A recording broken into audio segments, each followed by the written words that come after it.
Great. So welcome everyone to our monthly Hot Part Speaking Community Call. It's amazing to have you all with us. I know that some of you are here with us for the first time. Some of you have been here with us pretty regularly. So welcome, especially every first timers with us. Everyone that doesn't know me very well yet, I'm the founder of Hot Part Business. My name is Monique Bloxell. I'm a German, and I always jokingly say I'm a German, I'm a Latina and a German buddy, right? I bring the best of both worlds together, right? And I'm the founder of Hard Powered Business, and our mantra is speak up, scale up, impact the world. And we have helped hundreds of clients from more than 50 countries by now to really go professional with their speaking. And as a result of that, to really double, triple, and even quadruple and more their income with our Voice to Millions framework. I've myself been a paid speaker for more than 20 years. I've been on stages, close to 30 countries on 5 continents. And I know that all of you are here because you have a powerful message. You have a powerful voice you want to amplify. You want to step up professionally with your speaking. You want to get booked more and paid more and grow your business through speaking. And I know that if you want to leverage your speaking to grow and scale your business further, you want to sharpen your message more, you want to get booked and paid more as a speaker, and really leverage speaking to grow your business further, then really we have something coming up in October for all of you. And I know everyone that has been on any one of our events or challenges, you will be happy that we are putting back our 3-day Speaking Booster Challenge in October that people were waiting for. I think we have been running it for 2 years now, and I know you have been waiting for it. And from there you'll take very concrete steps away, and we'll get you to take these steps right away as we're on this journey together over these 3 days to make sure that you sharpen your message, get booked more and paid more as a speaker. And as always, it's free and it's priceless at the same time. You have nothing to lose and everything to win when you join us. So I know that Brenda today will put up the link to this. So make sure that you secure one of our prestigious seats on this Speaking Booster Challenge. Brenda, if you can share the link in the chat, that would be great. But this session is not about me. It's not about us as Hard Powered Business. It's not even about the challenge. It's rather about you and every one of you that is with us today. And of course, it's about our precious guest that will inspire you today. And you will, as always, take away very practical hints and tips from our guest that you can apply right away to grow your speaking and your business yourself. You can ask your own personal questions on how you make your speaking and your business flourish further in concrete ways. You can exchange with other amazing speakers here. And, some of you are just here to take a break and walk away with some inspiration and have fun with us. As always, we will make it interactive. We'll have our guests sharing first, but there will be space for you to ask your questions at the end. Also, just as always, please mute yourself when you're not speaking. I know you're all speakers, but mute yourself so we have a sparkling recording for our Hall of Fame. And keep in mind that we are running this as a video call. So I know when you are asking a question, we might sometimes put you up on video. So don't be scared to be visible here, okay? And our topic today is elevate your speaking business and charge yourself up for success. And I know, okay, being a speaker myself and you being speakers, you know that we're spreading and sharing our energy a lot while engaging with our audiences, while working with our clients. But the question is, how do we re-energize ourselves? How do we charge ourselves up for the greatest success? So today in the session we'll talk to you about how you really get into your best energetic state so you can deliver your peak performance on and off stages. We'll also talk about how you increase your emotional intelligence so you build stronger connections with your audience and you deepen the engagement of the people you work with and you speak to. You also talk about how you communicate even more effectively so you deliver impactful, memorable messages and speeches. And let me introduce you to our amazing guest today. Our guest today is no other than the one and only Doug Gordon. Doug is a 5 times award-winning coach, and he's a best-selling author of Charge Yourself Up for Success. He is also an internationally recognized speaker.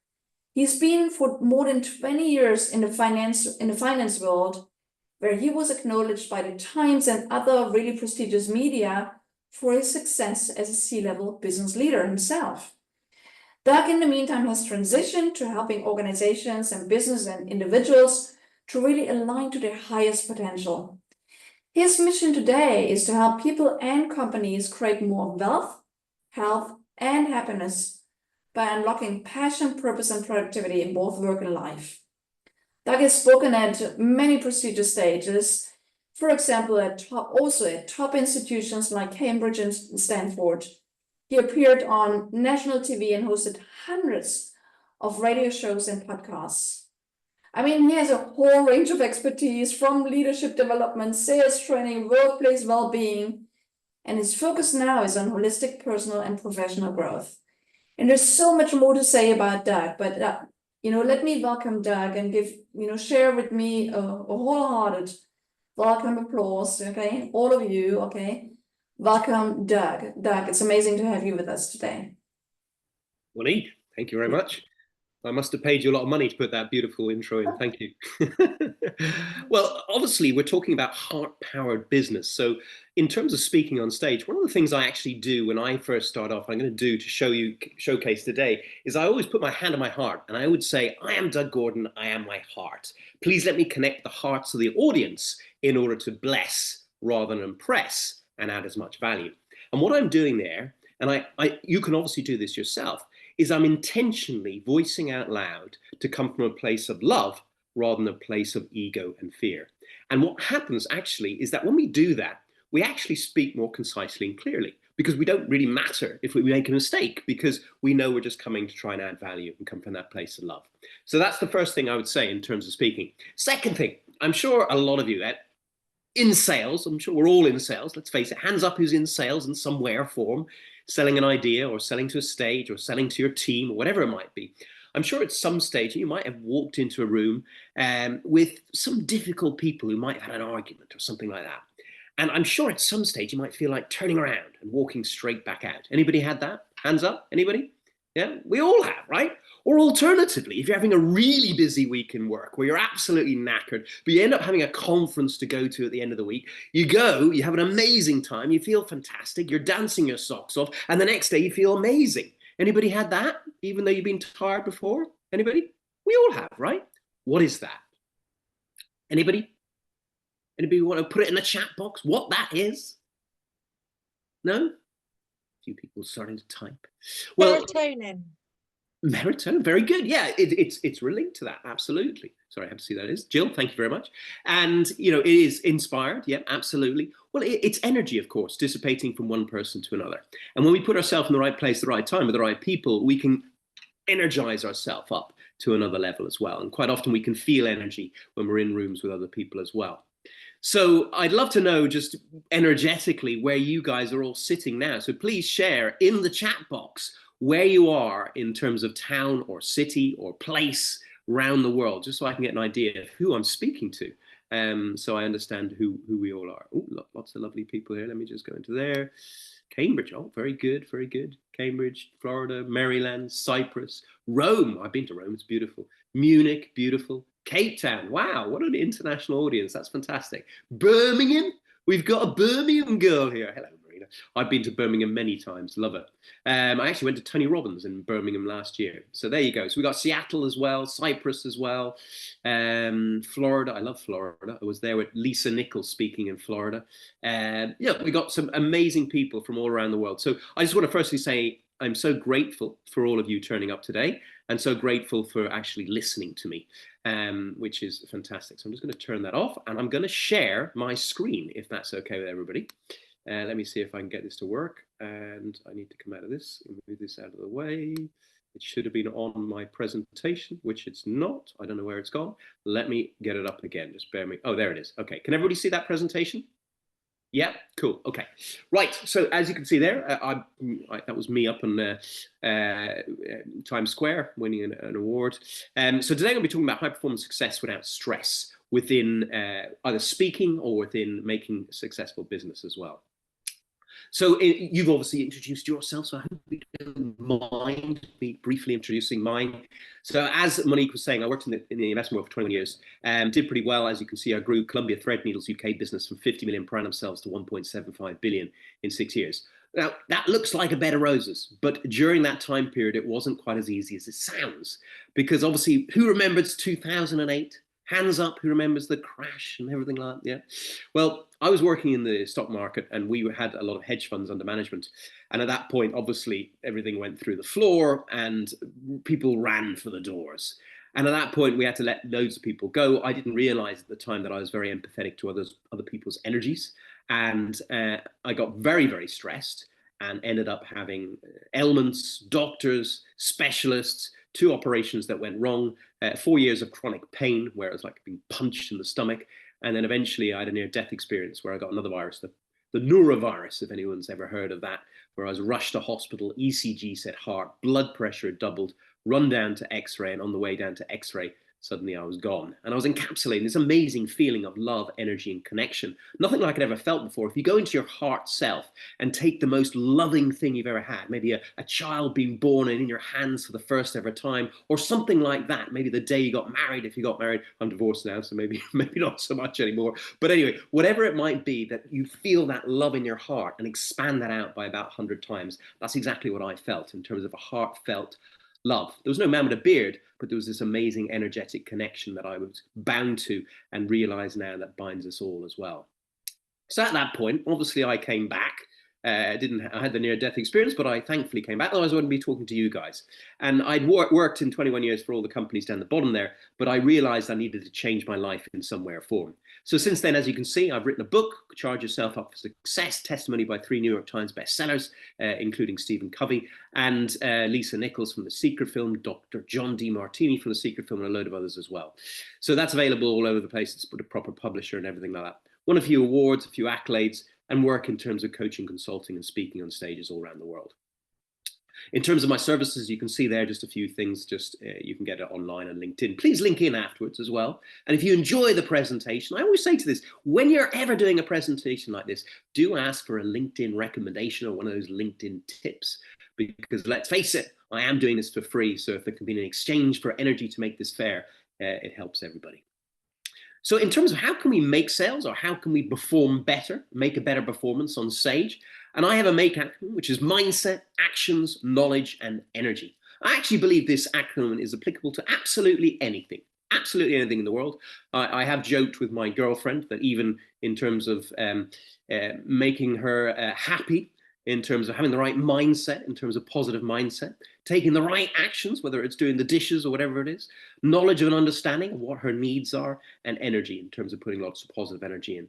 But in terms of mindset, let's face it, in terms of sales or being on stage, you need to motivate yourself to be in the best possible state, but then motivate your clients to buy or the audience to listen. Actions is understanding where you are and where you're trying to go to and putting a plan in place. In business, obviously, we put business plans in place. Quite often in large corporations, you put these in at the start of the year. It doesn't get looked at again until the end of the year at bonus time, which is a complete waste of time. But if you can put a plan in place with targets for your business for the year, but then put quarterly targets, monthly targets, and even weekly targets in place, I find it very beneficial. I also find that if you can sit there and visualize your goals and your dreams and whatever you need to do during the day as well in a state of celebration, the energetic intention sometimes helps you complete them easier and quicker and faster as well. Knowledge in terms of sales is about know your clients, know your market, know your industry, match your client needs to your USPs. But also knowledge is about self-awareness, people awareness, market awareness, client awareness, and understanding where you can self-improve as a person as well to get into your heart self as much as possible. Because let's face it, people buy people and people buy on their heart feelings and emotion. People buy on 3 main things: emotions, the fear of missing out, and also logic, obviously, as well. So if you can put those all into your presentations, into your sales, you might find them slightly more successful. And then finally, energy. I've worked as a senior C-level exec, head of global sales for some of the largest corporations in terms of fund management in the world. And it's never been the ones with the PhDs or the MBAs that I've wanted to employ. It's been those ones with zest that want to spring out of bed every single day and add value in some way or form. And in terms of mindset, mindset is, been proven by McKinsey that over a 5-year study or 10-year study, sorry, that people that were in that flow state are 500% more productive. But even just Forbes magazine, there's an article, you can look this up, where just happier staff proved to be 20% more productive, happier salespeople, 37% more productive. And the stock market, in terms of the Fortune's top 100 places to work for, you can see between 1998 and 2005, their stock market returns per annum returned 14%, relative to those outside of that top 100, only 6%. Now, I am a fund manager. I actually am a qualified and government certified fund manager and investment advisor. So I was a little bit skeptical about these stats. So I had a look online. And actually, if you look the day before Thanksgiving, the day before Easter, the day before Independence Day, and the last 2 weeks of the year in terms of the Santa rally, as you can see here, the stock market goes up 80% of the time. Why is that? Anybody want to put in the chat box why they think that is? Or they can say it out loud if you want. Anybody? Going once, going twice, anything at all? No? Because the mind is different, because you're going to have Christmas or whatever, and they've changed their mindset. 100%. Well, lovely. I love that, Anne. Thank you. They want to have comfort dealing with the family, if those are right. Yeah, that's part of it as well, Cass. Yeah, so it's all about basically getting into that positive mindset. Because if we look at the top there, you can see that, let's face it, in business, it's all about the results that you get, whether in business or in fact in life or in relationships. And the results you get come from the actions that you take, the decisions that you make, the habits that you create, and your mindset, the way you think, speak, and act. So if we can get our staff and ourselves into the best possible mindset in terms of thinking in the best possible way, speaking in the best possible way, and acting in the best possible way, you might just find your results change pretty rapidly. So how can we change that mindset to get more emotionally intelligent and achieve more in life? Well, the first thing I would say is to have some kind of sense of purpose. Now, let's say, how many people here, I've just recently come back from holiday. I was in Greece for 2 weeks. And when I was going on holiday, how many people here, when they're going on holiday, tend to spring out of bed with loads of energy? Anybody? Hands up? Yeah? We all do, right? And yet, when you get back from that holiday, you have to drag yourself out of bed, drag yourself into the office, and you sit there staring at the screen going, what the bleep am I doing there? Anybody had that? I'm sure a few hands. Yeah, we all do, right? So that's why the difference is obviously because you have something you really love doing. So if you can create love for what you do, love for the people you work with, and love for the clients you serve, you'll have another acronym, which I always say is lots of vibrant energy. But how do we create that purpose? Well, I always say, write down 5 things that you love doing, whatever it is, what you really love doing, what you really enjoy doing. 5 things that you're gifted at doing in terms that you're good at it. And 5 things that you can add value to people in some way or form in terms of that skill set. And see if there's a match. And that'll give you a good indication of what your purpose should be. Or, I'm obviously speaking on stage as such to you guys. I've spoken on stage in front of 4,500 people. If I was to put you on stage in front of 4,500 people and beam it out to the 8 billion people on the planet, and you're 90 years of age, what would you speak about? What would you be most passionate about? What legacy would you like to leave? And when you know what that is, you can reverse engineer yourself back to where you are today and work out, who do I need to work with? Who do I need to collaborate with? What do I need to learn to be able to stand on that stage, leave that legacy in terms of your speech and your sense of purpose?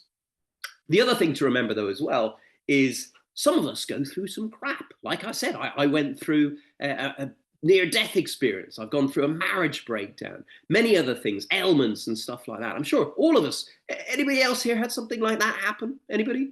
Hands up, yeah, a few nods of the head and all that kind of stuff. We all do, right?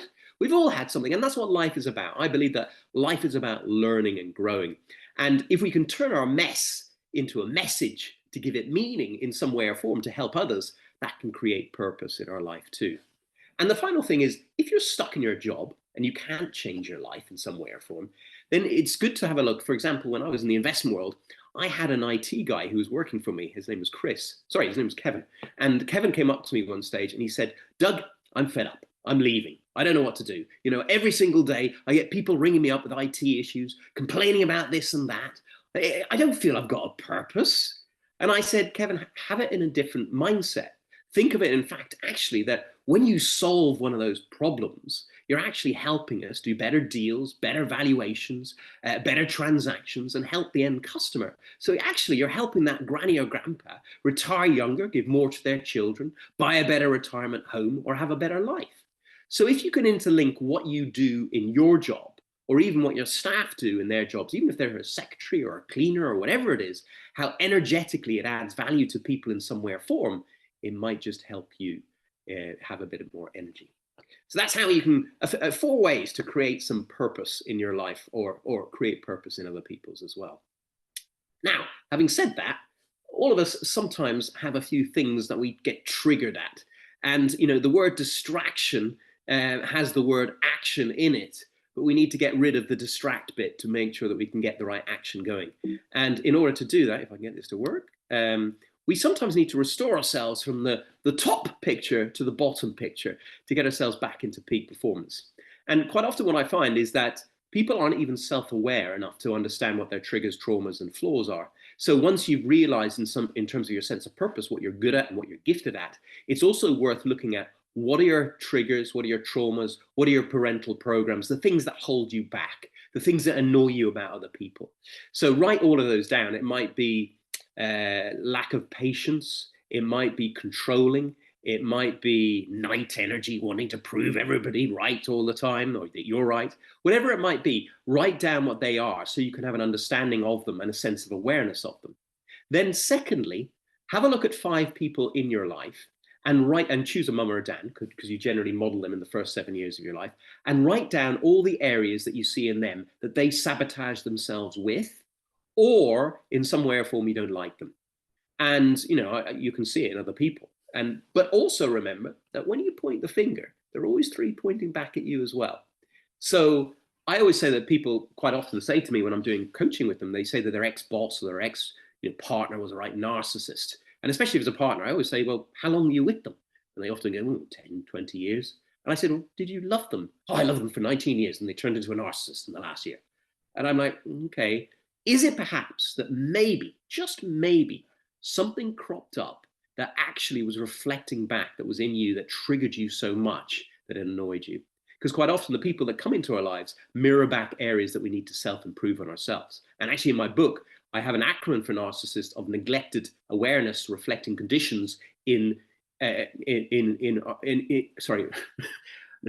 neglected awareness reflecting conditions in suppressed self, instigating soul transition. And what I mean by that, obviously, is that the people that come into our lives sometimes are the ones that we attract because our vibe attracts our tribe. So if we can take responsibility for our own self rather than pointing the fingers at others, we might find the people around us change too. And on top of that, the last thing to do, something I learned in Kabbalah. Anyone done Kabbalah? Anybody know what Kabbalah is? Yeah, a few nods. Yeah. So something I learned in Kabbalah is to phone a friend or ask someone that you trust to tell you all the things that they don't like about you, whatever it is, and tell them to be totally honest, and that you will just take it on as a favor to help you energetically grow. And once they've done it, you won't retort. You won't even look at it. You look at it 2 days later. You give them a hug or thank them if you were there with them, and then just walk away and reflect on it 2 days later. So that way, you've got a self-aware viewpoint, which is your own. You've got a reflective viewpoint in terms of the mirror, and you've also got the third-party viewpoint as well. So you've got a very comprehensive list. And when you have that, and write all those down, even if you don't think some of them are in you, own them anyway, and then get a coach and sit in front of the coach and voice them out loud. So you might say, for example, at times I procrastinate, or at times I'm a bit controlling, or at times I get fearful, whatever it might be. Voice those out loud with absolute passion, with your hand on your heart, then rip the piece of paper up, burn it. I actually had someone in Texas when I was doing this with them online, had a barbecue ready because they knew what I was going to do, and they put it on the barbecue and blew it up in front of me. Whatever you need to do a little ceremony to be able to get rid of those, and then rewrite the list and say all the opposites, the positive opposites. So I'm always acting with focus and positive action. I'm always working as a team. I'm listening with love, whatever it might be, the positive opposites, and then voice those out loud for a minimum of 21 days to create neuroplasticity within the brain. That way you can think, speak, and act potentially slightly different by the end of it. And I actually get people to do it for 60 days because it really helps. Anybody done that kind of thing before? Anybody at all? Few nods of the heads. Yeah, brilliant. Okay, cool. And quite often it's worth just revisiting it as well, because we sometimes still, because our programming is so strong, we go back into it. So it's quite, it's quite a good thing to, at the end of the day, even just for 5 minutes, just to have a look and think of the interactions that you had and think, okay, what was I feeling then? What was I behaving like? And what was I thinking? And could I have improved in any way or form? That way you can catch yourself out as you go along as well. And that helps you in emotional intelligence as well, in terms of everything like that. Sorry, is there a hand up there, Anne? Is that a hand up? No. Okay, fair enough. Lovely. Okay, so even when you've got through all of that and you've got rid of hopefully all your triggers and everything like that, we still sometimes have our goggles. We see things in different perspectives and everything like that. So I'd love to know, what in the chat box, what do you see here in this particular picture? Anybody want to put it in the chat box? What do you see? Rabbit and duck, very good. Seagull, love that one. Rabbit and duck, rabbit, duck. Okay, brilliant. Okay, so you get the idea. And the point of this really is that some people say a duck, some people say a rabbit. It doesn't really matter. It's just different perspectives of the same thing. And that's what the beauty of diversity and inclusion is because you get different people with different perspectives to be able to look at the problems to give better solutions for the answers as well. And that's why it's so important that, I don't know how many people here is, we've got 15 people here, and there's going to be 14 different perspectives of what I'm saying at the moment, because we all are brought up by our parents, our preachers, our teachers, and past relationships and experiences. So that means we all see things in our own goals, in our own ways. And that's why it's very important to understand in terms of relationships, forget this move, in terms of relationships, other people's ideas. So you can see at the top there, I've broken down the word relationship into 3 different parts. A ship, which actually this is my dad's boat. So a ship goes in a direction, normally port to port. And in order to make a positive relationship, you need to relay, in terms of conscious communication and active listening, your shuns, your intentions, your expectations, your motivations, in this case, communications and presentations. But what happens is a lot of people make assumptions instead of asking questions. And when we assume, in terms of the word, we make an ass out of you and me. So instead of assuming, ask questions, and you might just find that your relationships get better as well. So yeah, I think that was in Greece, actually, that my dad was in Greece, in one of the Greek islands. He took a photo of his boat just there as well.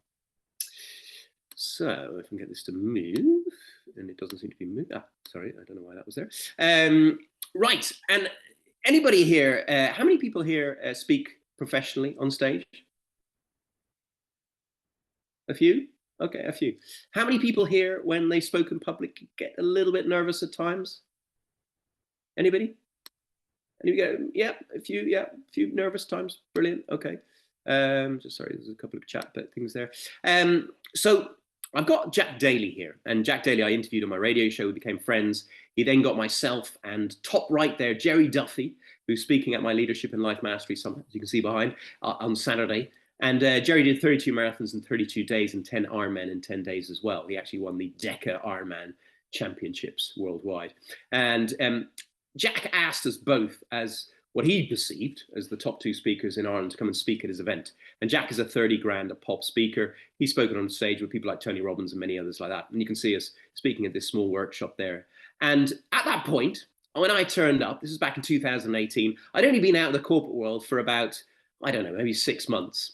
And before that, I was always doing pitching about my own funds and my own company products. So when you're suddenly starting doing stuff about yourself, it becomes a little bit nerve-wracking in terms of that side. So I was a little bit nervous, I have to say, speaking alongside such great people. And when I actually came to this event, I turned up at 7 o'clock in the morning with my PowerPoint, a bit like what we have today. And Jack took one look and he said, why have you got your computer, Doug? And I said, well, my PowerPoint, Jack. And he said, we don't do PowerPoints at my presentations. And I was like, oh, fuck. And he said, well, look, I tell you what, if you go out, you get yourself a flip chart, you can use that. So I ran to the reception, grabbed the flip chart as quickly as possible, scribbling down 10 of my best slides onto the flip chart, came back in, happy as Larry, flip chart underneath. He looked at me again, this is about 8 o'clock now, they were starting at 9, and he said to me, have you just put 10 of your best slides on that? And I said, maybe. He said, give us a look. And he looked through one slide after the other, having a really good look at it. At the time, I didn't know why. And then he put it down. He said, Doug, do you know it? And I said, yes. He said, look, I know, I believe in you. Come on, do it without it. So at that point, I was really bricking it. And I have to say, I was very fearful. And I was supposed to be on at 9:30. And by 10 o'clock, I wasn't on. And I suddenly realized he was going through basically all the slides that I had put on that particular flip chart. And I was getting a little bit even more nervous, very nervous at this point. Rumbles in the tummy, I won't say what else. And at that point, I was really, at 11 o'clock, I still wasn't on, and he'd gone through everything. He literally covered everything. I was absolutely screwed. And I thought to myself, what am I going to do? So I thought, oh, I'm just going to have to give examples of the theory that he's been talking about, of what I actually did in my career. So I did that, and it was fine. Afterwards, I went up to him, and I almost strangled him. And I said, what are you doing that for? And he goes, well, I wanted to test you, Doug. And you came through with flying colors. And actually, I have to say, it was one of the best things, because it helps you speak on your feet. I always say to people, never ever script your presentation completely. Always have, bullet points and practice, but make sure that you have ideas to bring in, jokes to bring in, extra stories to bring in, just in case you get stuck.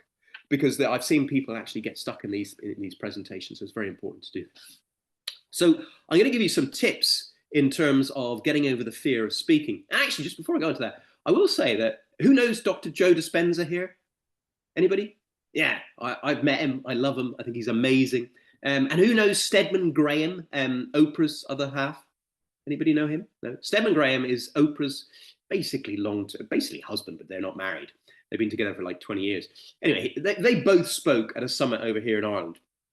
I met them both because I was a radio presenter at the time, and I was backstage in the green room, and both lovely people. But Stedman Graham came on at about 2 o'clock, and he did a story about the monotony of life, waking up, doing your teeth, going to work, everything, same. And literally 3 speakers later was Joe Dispenza, who used exactly the same story. So number one, he obviously hadn't listened, or if he had no backup as well. So I think it's very important to be able to have backups. It's very important not to script. And if you can, speak without slides. Although I do like slides, because it gives, the audio, visual, and kinesthetic are all different things to be able to help people to see things in different ways. Let me get to the next stage. So in terms of nervousness, this is my attempt at pretending I was nervous earlier on. My girlfriend actually took this. I had one which I'd stock picked out of the internet, but I just thought in case for any picture rights, I better just do one myself. So anyway, so there's me looking nervous. And anybody, as I said earlier, and we all get a little bit nervous, even still now, I get a little bit nervous, but these hopefully are energetic tips that will help you in life and in terms of nerves as well. So the admin thing, get that out of the way. Okay, so I gave you earlier on the head to heart exercise, where I know a few of you have come in late, so I'll repeat it very quickly. But before I go on stage, I always put my hand on my heart and say, I am Doug Gordon, I am my heart. Please let me connect with the hearts of the audience in order to bless rather than impress and add as much value. So I'm setting that intention. The second thing, anybody ever done the tiger face technique? Anybody? Hands up? No? Okay. So the tiger face technique is a technique where basically you go into the toilet or you go in front of the mirror and you go, "Rah, I can do this. Rah." And actually, I did this. Actually, I was presenting to 250 financial advisors back in the day. Veronica, do you mind muting yourself there? Sorry. Thank you. Back in the day when I was presenting to 250 financial advisors, I ended up going into the toilets. Everybody else was already in, I thought. Going into the toilets, doing this, rah, I was about 24 at the time, 50 now. And this man walked in, looked at me, laughed at me, pointed at me and said, tiger faces, I used to do that as well. And of course I was mortified. Then I went into the room later on to actually do my presentation, and he was sitting at the front. And as I went up to speak, he gave me a wink, which put me off completely. But thankfully the tiger faces came through and I managed to deliver the speech. But tiger faces is something just to rile yourself up, get the energy going and get going. And the other things we can do, like we all seen, I'm sure you've seen Tony Robbins jumping up and down the trampoline. I quite often do that in terms of in the toilet. I quite often go in there and jump up and down and say, oh, I can do this. But also meditating in terms of, meditation is very powerful in life. Actually, I was mentioning earlier on in terms of goal setting. And one of the things that's very powerful, I find, in life is to actually visualize all your goals. I have a vision board actually inside in the next room. And that way, when you look at the energy of something, you bring more of it to you as well. It's funny, I was actually praying for somebody it was 2 nights ago, saying the Lord's Prayer, Our Father. And I said it a few times because I believe in the Lord's Prayer. I'm not really religious, but I do believe in the energy behind that prayer. And the funniest thing was Pat Falvey, who's speaking at the Leadership and Life Mastery Summit on Saturday as well, who's done the North Pole, South Pole, Everest twice. In fact, he was the first person to do the 7 summits of the world twice. He sent me a message, a video message of him at the top of Kilimanjaro with his team. They're all doing a trek up there, and they're spilling some ashes. And he said, does anybody know the Our Father? So it was interesting that I was praying that night before, and then I get a video based on that. And that's why I truly believe that when you put yourself in the energy of something, you create more of it. So when you're getting on stage, or when you're doing sales or doing a meeting or anything like that, I think it's really powerful to visualize it going really well and visualizing the success there as well. So quite often I will also affirm out loud before I go on stage that, this is going to be a fantastic presentation. Or if I'm meeting someone for a sales, I'm going to say, I'm going to make a long-term relationship with this person as well. And say that out loud. So you speak it out back into your subconscious mind and create that neuroplasticity as well. Obviously, body jumping, stretching, all that kind of stuff kind of helps. And then practice. I didn't practice this presentation today, but I have done this presentation maybe 1,000 times. Not the slides in the exact order, but I have done it, probably all the slides individually, probably 1,000 times, doing it in different ways and different forms. So I think it's very important to practice, practice, practice. You can do that in front of the mirror. You can video yourself.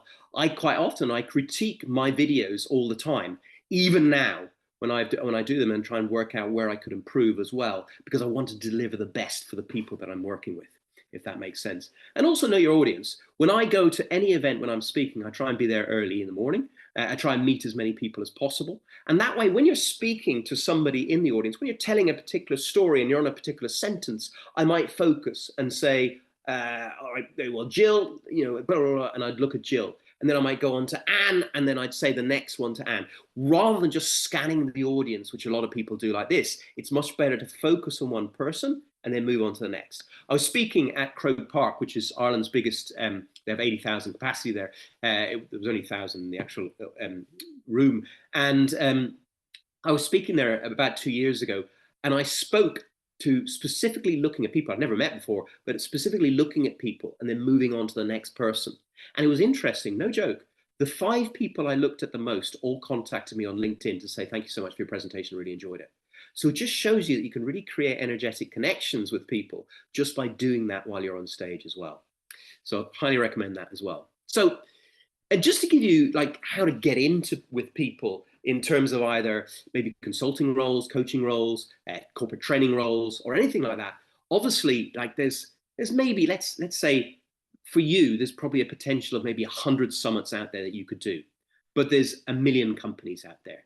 So go for the companies whenever you're going anywhere. If you are doing a summit somewhere abroad, make sure you have a look at all the companies in that particular town to see if there's anybody you could pop in and add value to in some way or form. So Dell, for example, one of the guys, the president of Dell, who was, I think, 2 down from Michael Dell, his name is Angus Hegarty. He actually doesn't work there anymore, but he was for 27 years, he was their president. And I saw him present over here in Ireland, and I sent him a message on LinkedIn. I was a radio presenter at the time, so I was quite well known. And I said to him, Angus, I have to say your presentation was absolutely fantastic. Love to meet with you, love to have a coffee, see if I can add value in any way or form. And by the way, here's a presentation video of me speaking at the National Workplace Wellbeing Conference, which I sent to him. And then literally he came back and said, yep, love to meet up, set it up. I then, and this is very important, I'm sure you know this, but it's very important to research your clients and try and find a bit more heartfelt stuff. We're heart-powered, centered business people here. So try and find some heartfelt stuff about them. So for example, Angus, I found out that he was on the on the committee of the Special Olympics. And I'm an ambassador for something called the Wooden Spoon charity, which helps people in terms of mentally and physically handicapped children. It's to do with Six Nations rugby. So I had something in common with them there. He also was the president of the American Chamber of Commerce, and I've spoken at the European Chamber of Commerce, Dublin Chamber of Commerce, London Chamber of Commerce, Galway Chamber of Commerce, even the Tanzanian Chamber of Commerce. So at that point, I had something to connect with him there as well. He was also a rugby fan. He's Munster, I'm Leinster. And he also had 2 children, I found out as well. So I went in there straight away and went into Dublin campus. This is actually my photo. And went into the Dublin campus and met with him. And I think he was initially just going to bring me to the coffee shop. But when I went in, I said, Angus, I see you're the president of the American Chamber of Commerce. If I can ever add any value to you I've spoken at XYZ Chamber of Commerce. If I can add value with a speech, I'd be delighted to. And by the way, I'm also an ambassador of a charity similar to yours. If I can add value there, I'd also be delighted to help as well. I see you've got 2 kids. I've got 2 kids. I see you're a Munster fan. I'm a Leinster fan. I bring my kids. Do you bring your kids? Yeah, absolutely. And within no time whatsoever, he'd seen that I'd done my research, connected with him on a heart level. And he then invited me up to his office upstairs. And when I got up into his office, we did a little bit more small talk for about maybe 2 more minutes. And then something very important, but you'll think is very small. I said to him, I said, Angus, is it okay if I tell you a little bit about my business? And he said, of course, Doug. What do you think you're here for? Now, you might think that that's a pointless act, but actually what I was doing, I was engaging his subconscious mind by asking him for permission to sell, to talk about my business. And secondly, by giving back control to him, he then was in control. And most bosses like to be in control as well. So it's allowing them to have control and also opening up their subconscious mind to actually listen to you. Because if I just started going on about how great my business is and the results are amazing and all this kind of stuff, he might just switch off. But I actually asked him, and that way it can work. And I say in any meeting, it's very, very powerful. I see it work all the time. So try it and you might see it different. And then what I did was, at that point, I never told them anything about my business personally. I just went straight on to LinkedIn, which I had ready already on my laptop, and showed him LinkedIn recommendations like this. Obviously not these ones, because at that point I hadn't worked with these guys, but I showed him similar companies around Dublin and the world that I'd worked with, and people actually I knew he'd know. So I'd coached the ex-England rugby coach, Stuart Lancaster, who now coaches racing, which is probably one of the best teams in France. And I showed him that, and I know he's a rugby fan. So what you can utilize is LinkedIn recommendations. And also LinkedIn is brilliant for utilizing LinkedIn recommendations on your website as well, because then people can trace them to LinkedIn, to real people, and actually check that they are real people as well. Because they can check with Pat and say, Pat, did you work with Doug? Barry, did you work with Doug? Was he actually any good, or did he pay you for those? So that's something that I find is very powerful as well. So, oh, by the way, one of the things, once I'd then done my pitch on this, never mentioning anything about me personally, just showcasing what I did, I then left the office, obviously after thanking him, and I walked around the corner, sorry, I drove around the corner, I pulled in, I got my iPad out, and I sent him a message saying, thank you so much for your time. I'd love to work with you with corporate training, coaching, and consulting. And literally this guy who has probably about 5,000 people working for him came back to me within less than 10 minutes, CCing all the HR people, and got me in. And the reason why I'm telling you this is so important is to get the follow-up done in the same day. Because what often people do is they leave it for 3 days, like dating. I mustn't contact them for 3 days. I don't want to seem too keen. In real life, in business, that's not the case, because someone like Angus, who's president, is going to get another 10, 15 salespeople try and sell him something in the same week, and he's going to be bombarded by all his own staff as well, trying to sell their ideas. So while you're in the energy of somebody, make sure you follow up as quickly as possible. I find it very effective. Then you can follow up again if you need to a week later or something like that as well. But while you're in the energy of them, it's very powerful. Next, take massive action. So we've gone through mindset. This is now taking massive actions. This is a real photo of me over in Universal Studios in Florida. Not a real dinosaur, obviously. So the first thing, I'm going to emphasize this point in terms of action taking using a story. And this story is a made up story, but you can utilize it and poach it for your own self if you want. So there was a young man, 16-year-old man, walking down the coast of Galway in Ireland, looking over the cliffside, and he saw these 3 gleaming, beautiful stones, like the ones you can see here. And he climbed down the edge, he picked the stones up, he brought them up, and he brought them back to his dad. And he said, Dad, look at these stones, they're incredible. What will I do with them? His dad says, I'll tell you what, son, why don't you take the first one and test it out? Go down to the local market, put a market stall in place, put the stone in the middle, make it look pretty, wait and see if anybody wants to buy. And if they do, just show them the peace sign with the 2 fingers and say nothing else.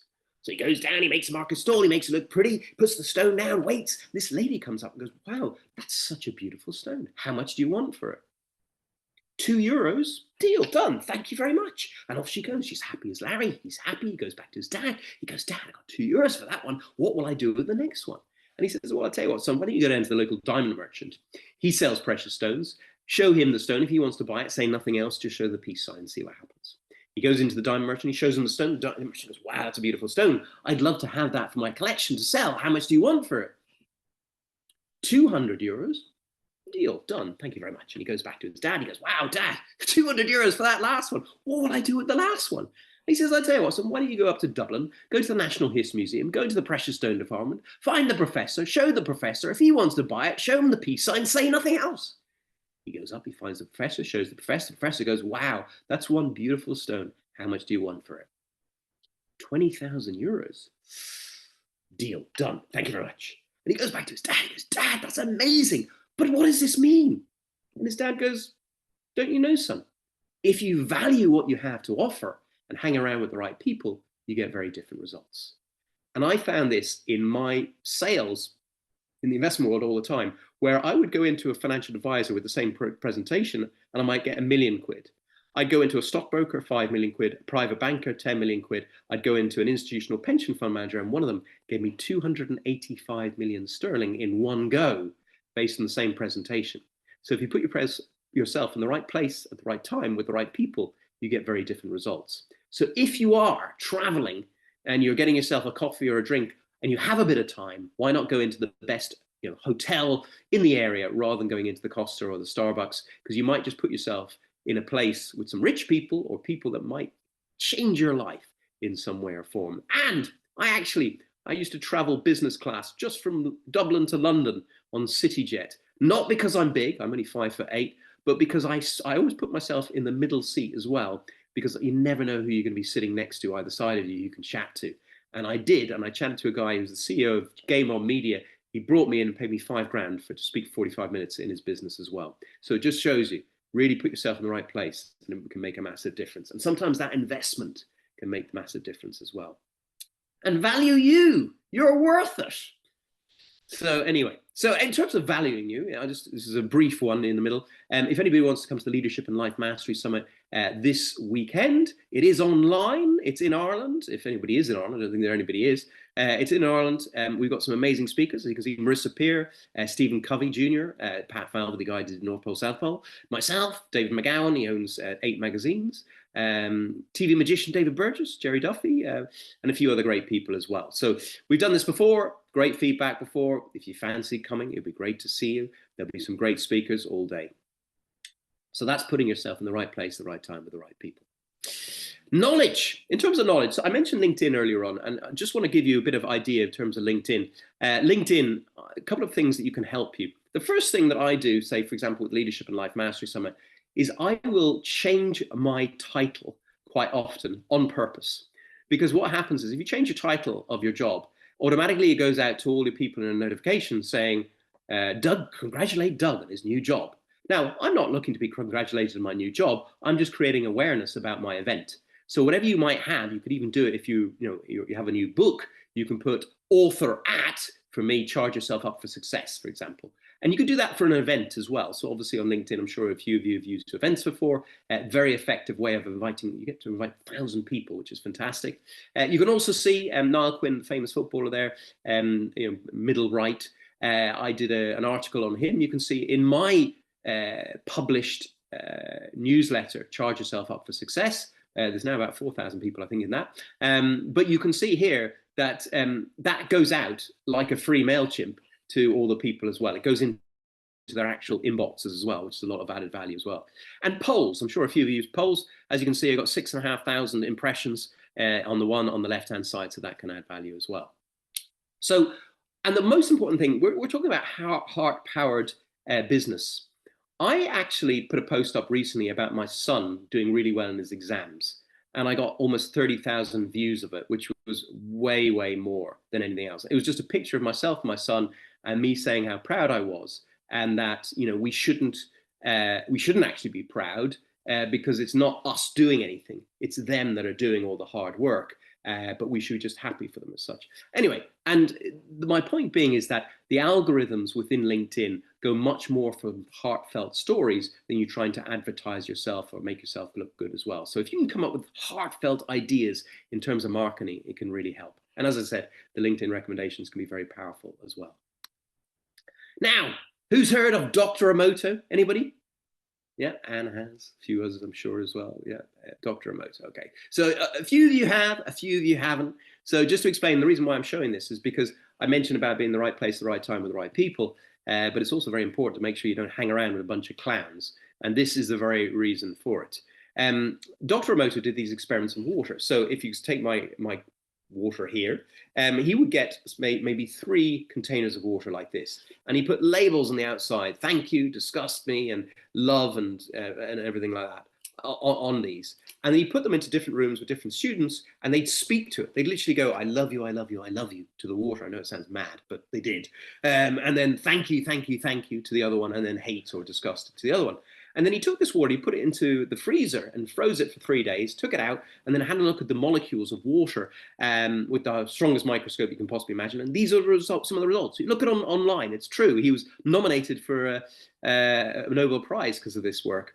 And what it's showing is that, you know, when you have positivity, you get symmetry in terms of the molecules. And your body is made up of, I think it's something like 65% water. Is that right? Yeah, and a few nods there, so it looks like it is.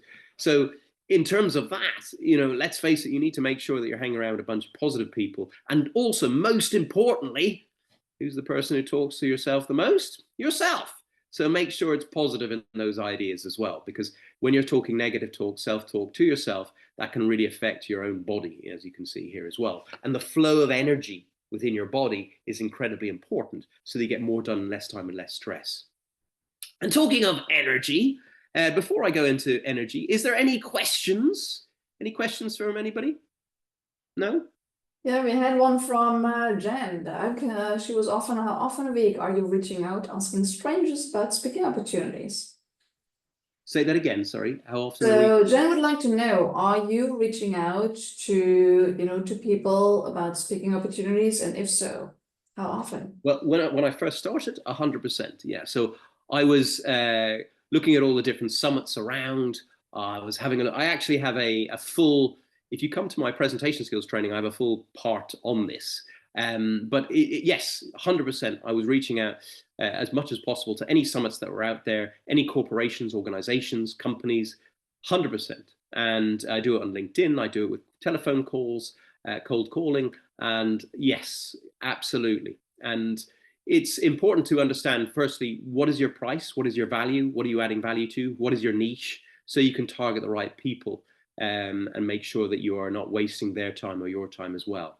And if you can start one niche, then you can obviously build out.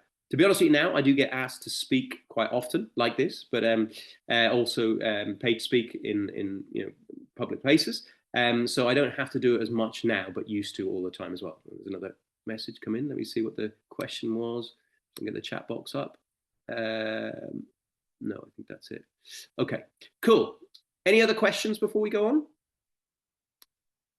Now, I haven't finished, but I specifically asked my questions here. And the reason why I ask questions here, never, ever in a presentation, leave your questions to the end. And the reason being is because if something had happened in the news, like there was a big war, whatever it might be, and then suddenly someone asked my opinion on that, it could completely blow the emotion and distract everybody away from what I've just said. So that's why it's so important to leave your questions before you finish and then have a summation or something else to add at the end as well, so that you then bring people back to the understanding of what you've been talking about. So in terms of energy, if I get this to work, I always say the sun is the sunshine is the thing that has the most energy on this planet, and that we should gleam in business. And gleam, as you can see, is goals and growing. It's actually more than that. I always say gamify, grounding yourself, many other things as well, because there's so many G's that could be positive to help you in terms of your business. But goals and goal setting is incredibly important. It's obviously very important to have a long-term mission, but then set smaller goals towards the long term as well. And actually, in terms of goal setting and vision boards, one of my coaching clients is Tasia Valenza, who's in Star Wars. And I actually coached her husband, Harvey Stern, as well. She obviously keeps her name, her maiden name, for because she's a Hollywood actress. But Tasia was telling me that she had a vision board, and on the vision board she put a particular house. And then 10 years later, I don't know how many years later, but they were moving house. And Harvey went into the garage, found her vision board, and found the picture of the house that they were actually moving into on that as well. So, which is quite incredible. And actually, I think, getting, as I said earlier on, getting into the energy of something can really bring more of it to you. I was speaking at the Institute of Directors for India, actually, at their global convention in London. It was at the House of Lords and then one of the posh hotels there. And I was the main speaker. And at that point, we were talking about climate change and sustainability in the board and how we can, within companies, help that. And I was surrounded by beautiful Indian people, incredible people, like the CEO of Cobra Beer, the Foreign Secretary of State of India, many others like that as well. And I was actually speaking, obviously, about climate change and sustainability. And I was actually thinking about my daughter, because I hadn't seen her in a while and I'm divorced. And I left the conference. I went to the airport. I got on the plane, sat down in the window seat, and sat down next to me. Within 5 minutes came a man with his daughter on his lap who started reaching out to me. And when I got speaking to him afterwards, I found out that he was one of the lead consultants in sustainability and climate change in Europe. And to his right was his wife, who was Indian as well.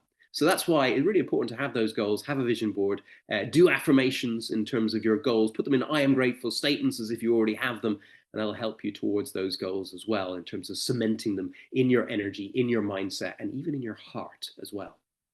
I also believe, having had the near-death experience, that we come down to this planet to learn, to grow, to evolve, to become better versions of ourselves. And let's face it, if we're spiritual beings having a physical existence, why would we just come down as you or I? Why would you not come down as the king, the queen, the prince, the pauper, the invalid, the Olympian, to experience life in different ways and different means, to understand the entirety of this beautiful thing that we call life? And based on that, I think that we come down to this planet again and again and again to learn and grow. And if you are ever having a hard time in life, maybe pat yourself on the back, because maybe you've played this game of life so often that you're testing yourself, the ultimate, to see if you can still get through all this crap and come out the other side still as the best version of you. I also believe that you chose this life. So, if you take that away from you, I would say this to people who are considering suicide, if you take that away from yourself, you may just have to come down and do it all over again, and it could be worse. So get it out of the way this time around as well. So goals and growing and gamifying life, as in not taking it so seriously sometimes, can really help you as well in terms of your energy. Also, learn to earn. I always say that, in terms of where we are, we can learn from other people. Tiger Woods has a coach. The coach isn't any better than him. It's just that maybe he might be able to mastermind things together to get up to another level as well in some way or form. And that's why it's so important to have a coach or a trainer or something like that to help you to get there where you want to go as well. I mentioned emotional intelligence earlier on. Emotional intelligence is incredibly important. And in terms of learning, one of the things that I think a lot of us have to learn at times is to let go, whether it be in business or whatever it might be in relationships. Sometimes we hold grudges, and that doesn't help at all, because the energy vibration of that within us can affect the type of people that we meet again and again and again until we learn the lesson that we need to learn. And emotional intelligence is great to be able to help that. I mentioned self-awareness earlier on and be able to improve that, but also it's about conscious communication. And I believe, and I've had proof of this belief, that your word is your wand, and the sentences you say can be the sentences that you condemn yourself and others to. And I had living proof of this, because when I was a kid, my dad said I was a pain in the ass, and I had to have 2 operations on there. He said I was a pain in the back. I broke my back. He said I was a pain in the neck. I knocked a vertebra out of place in my neck. And my mum one time said, make sure you put your coat on, Doug, otherwise you might catch pneumonia. And sure enough, I caught pneumonia. So the sentences you say can be the sentences you condemn yourself and others to. So make sure you speak for what you want rather than what you don't want in terms of conscious communication. Empathy and compassion is part of that as well, trying to put yourself in the other people's shoes. And also that state of motivation, or motive comes from a reason which is outside you in terms of the word. So inspiration, which is even better in terms of inspiring yourself to that state to help other people, but yourself in terms of whatever you need to do. Authenticity, let's face it, I believe that you are the best version of you. So be you. People can sense when you're not being yourself. There's many people on this game of speakers and coaches, who fake it till they make it, with lots of different, fake Instagram followers and all this kind of stuff.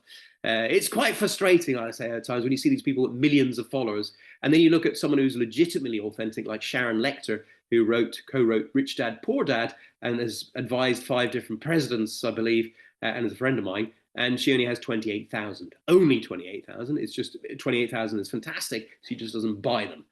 Like the other hundreds of people who buy fake followers. So be authentic, be your authentic self, and people will feel it and they will know it, and you'll find that then you'll get paid. I always get paid on time because I'm authentic and because I try and add value as well. Meaning, make sure you give meaning to what you do. Have that sense of purpose. Have a sense of meaning of what you're doing in terms of when you're on stage or when you're going into a meeting. Have real sense of purpose, real sense of meaning, and it makes a massive difference to be able to help you in some way or form. And then finally, model the masters. Let's face it, there's so many people out there that may have done something that you haven't done. So maybe they can bring you there quicker, faster, and easier, whether it be Monique and her amazing stuff that she's doing, or myself, or many other wonderful people here today. You've all got something to share, and someone else might just want to model you in some way or form. So think about it. What are you good at? What can you add value? And what do you love doing as well? And it can really help you as well. So that is Gleam in Business, a little bit there about one of my Airbus clients. And then I do have I didn't realize that Monique was going to be talking about her own things, so I won't go through this too rapid in too much details, but normally I do go a little bit into my own stuff, but I'm going to skip through that because I don't think it's fair to Monique. And then, as I said at the start, these are the things that I work with people like Dell, with people like Pure Fit Out, with people like Facebook, or Meta as they're now called, Salesforce, many others. I've done a lot of these things, as you can see down the bottom right there. But also, in terms of heartfelt, I'm a master teacher healer of 5 modalities of healing as well. Reiki being one, Sakim, magnified healing, bioenergy healing, quantum healing as well. So if I can ever help you, I do it online. You can see stuff on YouTube that I've done that helped people, and people have given amazing testimonies. You can see on LinkedIn, I've got about 94 testimonies on there as well. So if I can help anybody whatsoever, please do. If you want to buy my book, it's on Amazon, it's in Barnes & Noble, it's in Waterstones, it's everywhere. It's published with Beyond Publishing, and it'd be a pleasure helping in any way or form. Now, I did say leave your questions to before the end, but I do say if there's anything else now you want to ask, I have finished my presentation. Amazing.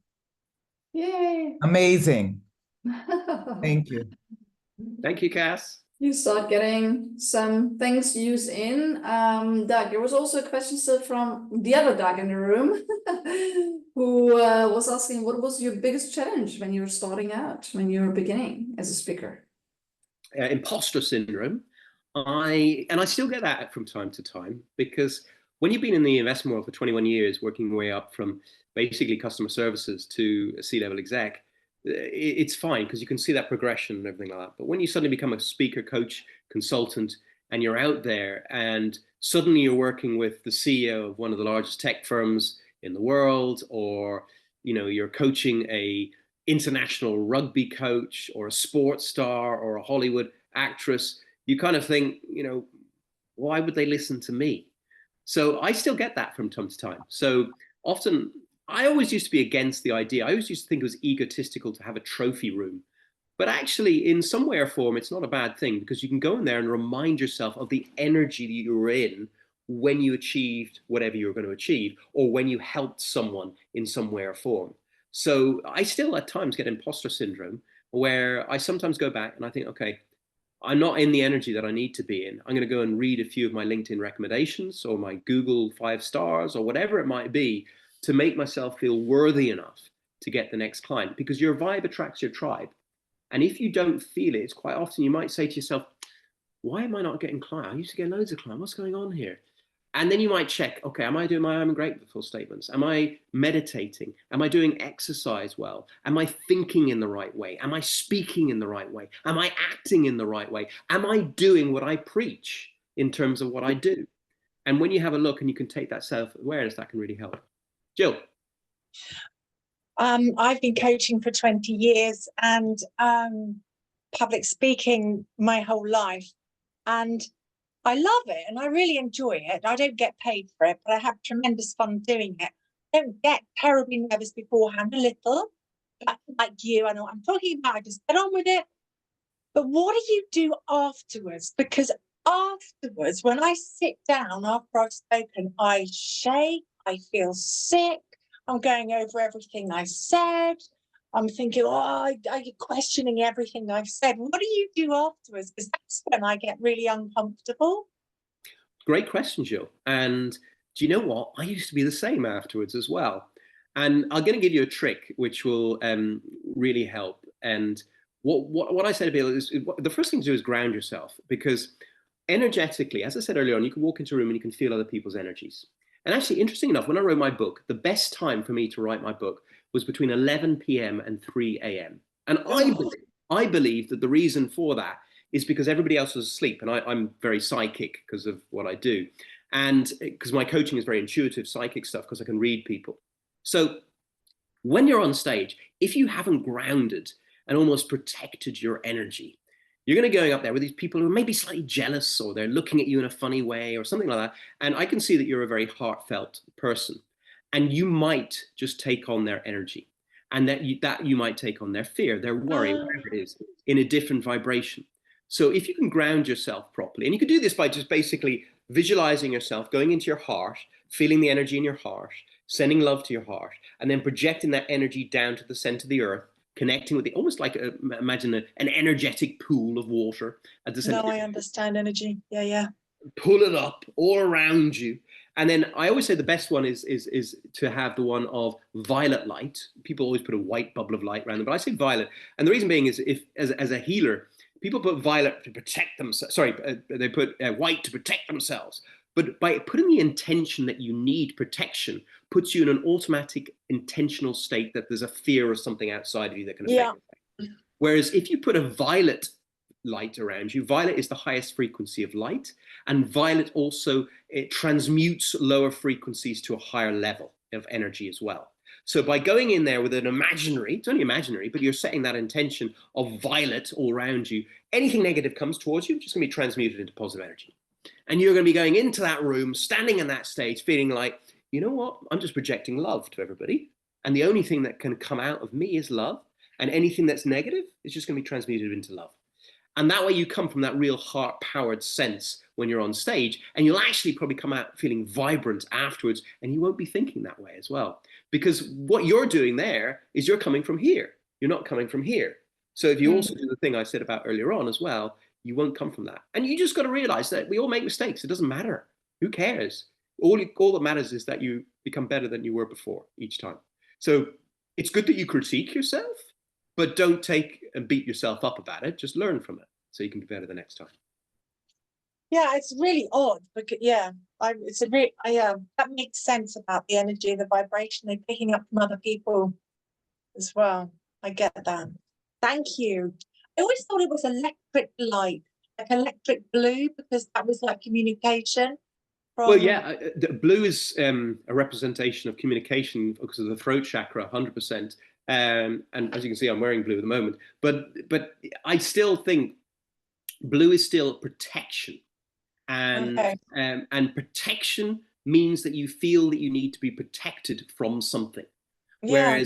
Whereas violet is transmutation in terms of heightening the frequency of any energies around you that are at lower level. So that's why I always think, imagine a violet light around me, and violet light illuminating to all the people to help in terms of a loving way to all the people around as well. Thank you. That's brilliant. Thank you so much. My pleasure. Thank you, everyone. I see that our time is pretty much up, but Doug, thank you for going a little bit over time today. Is there any inspirational message you want to leave everyone with, Doug, before we start rounding it off? Yeah, the only thing I will say is that we all have relationships, right? And everybody, it's amazing how everybody wants change in the world, and yet they do this a lot. And if we can take responsibility for our own change, it's amazing how the people around us change too. And the other thing I'll say, that we're coaches, right? I see a few of us are coaches here, and quite often we speak with our clients about parental programs, and suddenly then the clients start thinking, oh, it's all my parents' fault. And I did that as well. And I say, I had that with my father, and then I eventually surrendered and accepted him for who he was. And when I surrendered and accepted him for who he was, rather than trying to change him, my relationship with him massively improved. And I think in life, if we can remember that we all have our vibration, and our partners and our parents have their vibration, and sometimes when we connect, their vibration can cause a little bit of uproar in ours. But if we can say separateness sometimes creates togetherness, in terms of creating your energy separate from others so that you can bring the state of love to them as well, but also catch yourself in the state when you're needing a bit of love for yourself, to take yourself away, go into your meditation, go into whatever you need to do to get yourself back into that state of love again, and then go back into what you need to do. I love that. That's a powerful message, especially, as we are running the session as a heart-powered speaking for our heart-powered speaking community, all right? So thank you everyone for being here with us today. First of all, thank you, Doug, okay, for sharing your wisdom, your insights, and I highly recommend to all of you, connect with Doug, okay? I'm sure there's a lot you can learn, and, connect with him on LinkedIn, get inspired, pick up hints and tips, connect with him personally, arrange a conversation, right? And, all of you, remember, every one of you, as Doug said earlier, you're here for a reason. You have a message the world needs to hear right now, okay? So everyone that wants to step up with your speaking further as well, remember, and I know quite a few joined us later, we will run a 3-day speaking booster challenge where we help you really sharpen your message, secure more speaking engagements, and get paid more to speak as well. So I think we can put that link again into the chat, Brenda, right? But all of you just now, right away, okay, just take one thing, one hint. I know it was really a shower of golden nuggets. Thank you, Doug. Okay. I mean, every time you're in touch, I pick up something and I think like, that's something I haven't put in place yet. So pick up one hint from this session today and take some action on it still today or latest within 24 hours. Because I believe that when we turn our learning into doing, we get results, right? So you invested an hour of your time. Okay, pick up one hidden tip from Doug today and start taking action on it right away, okay? And of course, secure your seat on our upcoming Speaking Booster Challenge. And for now, just go out there, rock it, all of you, okay? And we always end with our slogan, just speak up, scale up, and impact the world in your own magical, unique way. Kaz, I see you celebrating here, okay? All of you celebrate, take action, connect with Doug, join our Speaking Booster Challenge, and we'll see you again next month with another amazing guest. But first of all, thank you, Doug, for being on. Thank you all for listening. Thank you. Thank you. Pleasure, as they say in South Africa. Pleasure.